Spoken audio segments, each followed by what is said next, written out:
Have you ever noticed how some people try to make you feel small, as if your presence is insignificant, your voice unheard, and your worth invisible? They assume you'll tolerate it, that you'll keep explaining yourself, keep proving yourself. But what if I told you that the moment you stop reacting, the moment you stop seeking their approval, is the moment they realize they never had control over you? It's like a shadow. It appears big and stretches far, but it only exists when there's light to cast it. Remove the light, and the shadow disappears. Or think of a venomous snake. Its power isn't in its size, but in the fear it instills. But what happens when you stop fearing it? It loses its power. That's the truth about those who belittle you. They don't need you to fail. They just need you to believe you're not enough. But the moment you stand firm, the moment you refuse to shrink, they realize they were never as powerful as they thought. Because while they're busy trying to undermine you, you have a choice. Engage in their pettiness or rise above it. And when you choose yourself, that's when they feel the shift. That's when they realize they can no longer touch you.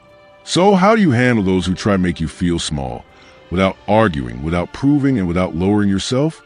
Stay with me until the end, because the last point will change everything. Let's get started. Recognize their insecurity. We've all been there, facing someone who tries to make us feel small. Maybe it's a sarcastic comment disguised as a joke, a dismissive attitude, a passive-aggressive remark, or a subtle way of undermining your confidence.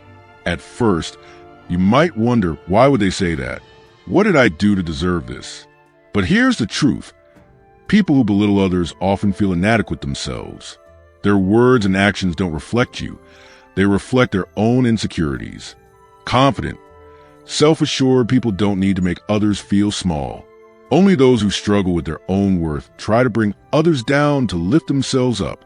Instead of working on their own shortcomings, they project their self-doubt onto you. This is where Stoic wisdom comes in.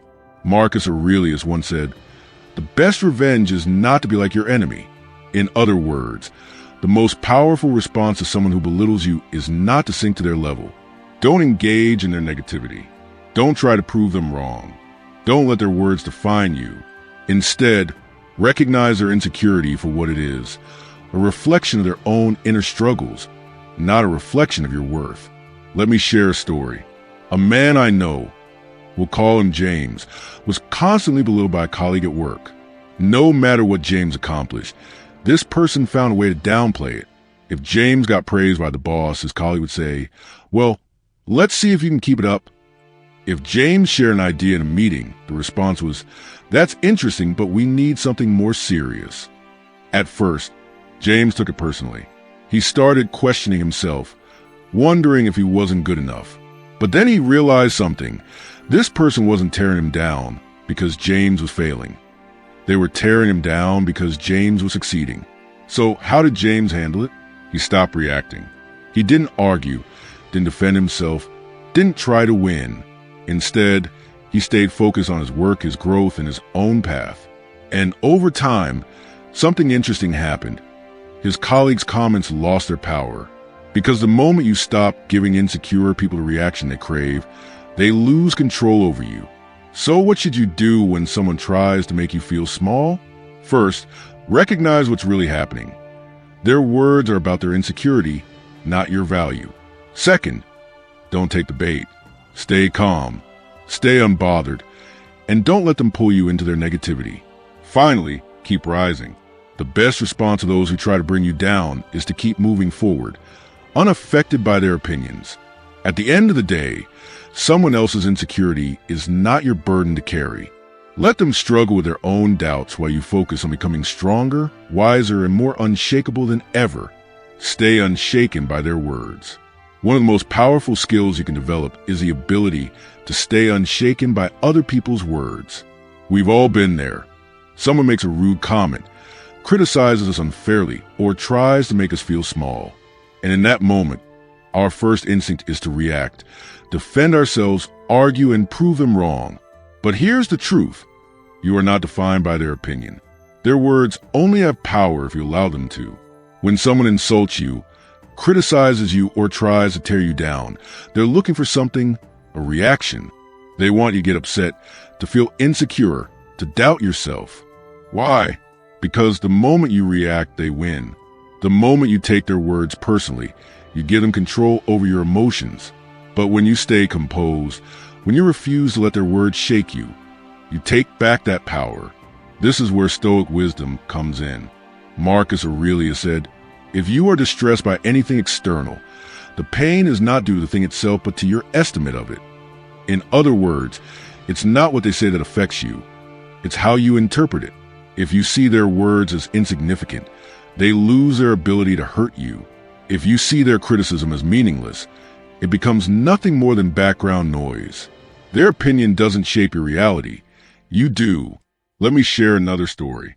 A man I know, we'll call him David, worked with someone who constantly criticized him. No matter what David did, this person had something negative to say. At first, David felt frustrated. He found himself getting angry, replaying their words in his head, trying to figure out why they were treating him this way. But then he realized something. Why was he giving this person so much control over his peace? That's when he decided to change his approach. Instead of reacting, he stayed calm. When the person made a sarcastic remark, David just smiled and carried on. When they criticized him unfairly, he didn't argue. He let his work speak for itself. And over time, something interesting happened. The person lost interest. Because the truth is, when you stop giving people reaction they crave, they lose their ability to affect you. So, how do you handle situations like this? First, remind yourself that their words are just noise. They don't define you. Second, don't react emotionally. Stay composed. Stay in control. Finally, focus on what actually matters: your own path, your own growth, your own peace. At the end of the day, you are in charge of how much weight you give to someone else's words. Let them talk, let them try, but don't let them shake you. Your strength comes from within, and no one has the power to take that from you unless you let them. The most powerful response to belittlement. Let's talk about one of the most effective ways to handle someone who tries to belittle you: indifference. When someone mocks you, unfairly criticizes you, or attempts to make you feel small, they're looking for one thing: a reaction. They want to see you flustered, defensive, or hurt because it gives them a sense of power. But nothing disarms a belittler more than your lack of concern. When you respond with indifference, you take away the very thing they crave: control over your emotions. The power of indifference. Indifference is your greatest weapon. The moment you stop caring about their opinions, their insults lose all meaning.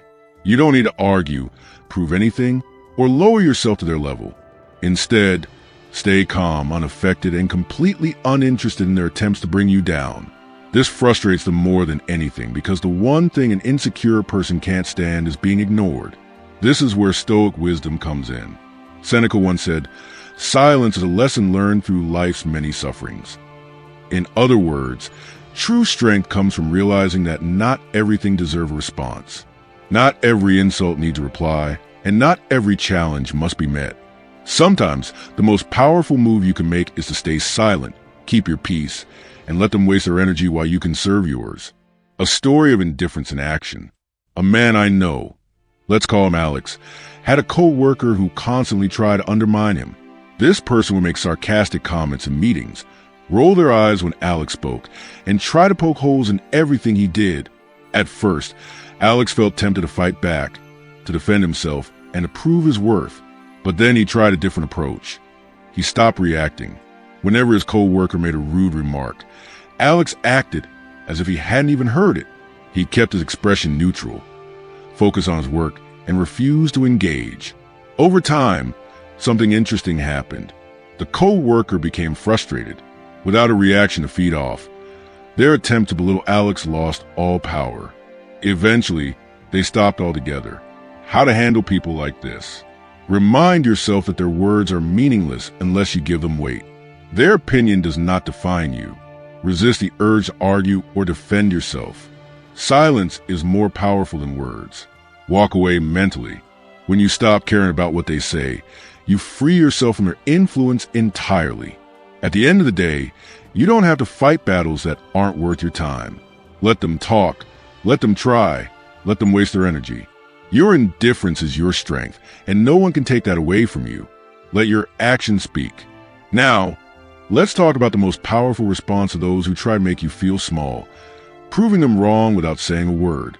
When someone doubts you, belittles you, or tries to bring you down, the natural instinct is to argue, to defend yourself, to explain why they're wrong.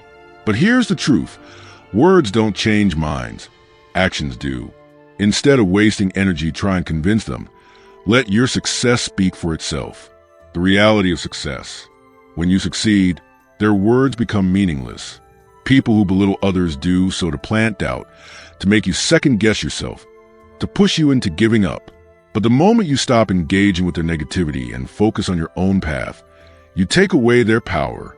Every achievement, every step forward, every win you secure proves them wrong, without you having to say a single thing. Success invalidates their words. This is where Stoic wisdom comes in. Epictetus once said, "Don't explain your philosophy, embody it." That means you don't need to argue about what you believe, what you're capable of, or what you're worth. Simply live it. Show your strength through your actions. Let your results be your response. A story of quiet success. A man I know, let's call him Daniel, was constantly underestimated. People told him he wasn't capable, that he wasn't cut out for success. They laughed at his ambitions, dismissed his ideas, and tried to make him feel small. At first, Daniel wanted to fight back, to argue, to prove himself with words. But then he made a decision. He would let his results do the talking. He ignored the doubters, worked in silence, and focused all his energy on improving himself. Over time, something amazing happened. His success silenced every critic. The same people who once doubted him started acting differently. They weren't mocking him anymore. They were suddenly curious, even envious. How to handle doubters. Stop explaining yourself. You don't owe anyone a justification for who you are or what you're capable of. Put all your energy into growth. Let them waste time talking while you use that time to improve. Trust that success speaks louder than words. The best response is an argument. It's proving them wrong by rising higher than they ever expected. At the end of the day, you don't need to convince anyone of your worth. Just keep going, keep growing, and let your achievements say everything that needs to be said. Because the greatest revenge against those who doubt you is proving them wrong without saying a word. If you made it this far, don't forget to leave a comment and give this a like if you enjoyed the content. Your support means a lot and motivates me to keep creating more inspiring videos. Let's continue learning and growing together. Thank you. Let's talk about one of the most important ways to protect yourself from those who try to make you feel small. Setting firm boundaries. When someone constantly undermines you, belittles you, or tries to diminish your confidence, you have two choices. You can tolerate it and let it drain you, or you can walk away and protect your peace. Here's the truth. Respecting yourself means refusing to stay where you are not valued. Some people thrive on making others feel insignificant because it gives them a sense of power. They will test your limits, ignore your discomfort, and see how much they can get away with. If you don't set boundaries, they will keep pushing because they assume you'll tolerate it. But when you draw the line, when you make it clear that you will not accept disrespect, you take back control. This is where Stoic wisdom comes in. Epictetus once said, "The more we value things outside our control, the less control we have." If you constantly seek approval from people who don't respect you, you are giving them power over your self-worth. If you tolerate toxic behavior just to avoid conflict, you are sacrificing your own peace. However, when you set firm boundaries, when you decide that your well-being matters more than their opinions, you reclaim your power. Let me share a story. A woman I know, let's call her Sarah, had a friend who constantly belittled her. Every time Sarah shared her goals or achievements, this friend would respond dismissively. "Oh, that's cute," or "I guess that's impressive for you." For a long time, Sarah laughed it off, hoping she was overreacting. But deep down, she knew this wasn't friendship. This was someone who enjoyed making her feel small. One day, Sarah made a decision. She stopped engaging, stopped explaining herself, and most importantly, she distanced herself from the negativity. And just like that, the weight lifted. She no longer had to prove herself to someone who was never going to respect her in the first place. At the end of the day, you teach people how to treat you by what you allow. If someone constantly tries to make you feel small, respect yourself enough to walk away. The more you protect your peace, the more power you hold over your own life. Turn their negativity into fuel. One of the most powerful mindset shifts you can make is using negativity as motivation. When someone belittles you, doubts you, or tries to make you feel small, you have two choices. Let it discourage you or let it drive you. Weak people allow negativity to weigh them down. The strong take every insult, every criticism, and every ounce of doubt and use it as fuel to push forward. Here's the truth. The best way to silence doubters isn't by arguing. It's by succeeding. People who try to bring you down are often projecting their own insecurities. They want to see you give up because they've already given up on themselves. They want to see you fail because it makes them feel better about their own lack of effort. But when you take their negativity and turn it into motivation, you do something they never expected. You rise above them. This is where Stoic wisdom comes in. Seneca once said, "Difficulties strengthen the mind as labor does the body." Every challenge, every obstacle, every negative remark is an opportunity to grow. Just like lifting weights makes your body stronger, dealing with adversity makes your mind unbreakable. The people who doubt you, they're unknowingly making you better. Every time they say you can't, you prove that you can. Every time they try to break your spirit, you use it to sharpen your focus. Let me share a story. A man I know, let's call him Jake, always had people doubting him. When he told his family he wanted to start his own business, they laughed. "You? Running a business? Good luck with that." When he told his friends about his goals, they dismissed him. "Just be realistic." But instead of letting their words discourage him, Jake did something different. He let them fuel him. Every doubt, every insult, every piece of negativity became a reason to push harder. And as he built his success, he realized something. The same people who once doubted him were now asking for his advice. So, how do you turn negativity into fuel? Stop taking it personally. Their doubts reflect them, not you. Reframe every insult as motivation. Instead of feeling discouraged, think, "Thank you for the extra energy. I'll use it to prove you wrong." Focus on results, not revenge. Don't waste time trying to convince people to believe in you. Let your accomplishments do the talking. At the end of the day, negativity only has the power you give it. When someone tries to bring you down, don't sink to their level. Use their words to climb even higher. Let their doubt be the fire that drives you, and watch how unstoppable you become. If you found this valuable, hit like and subscribe for more powerful insights.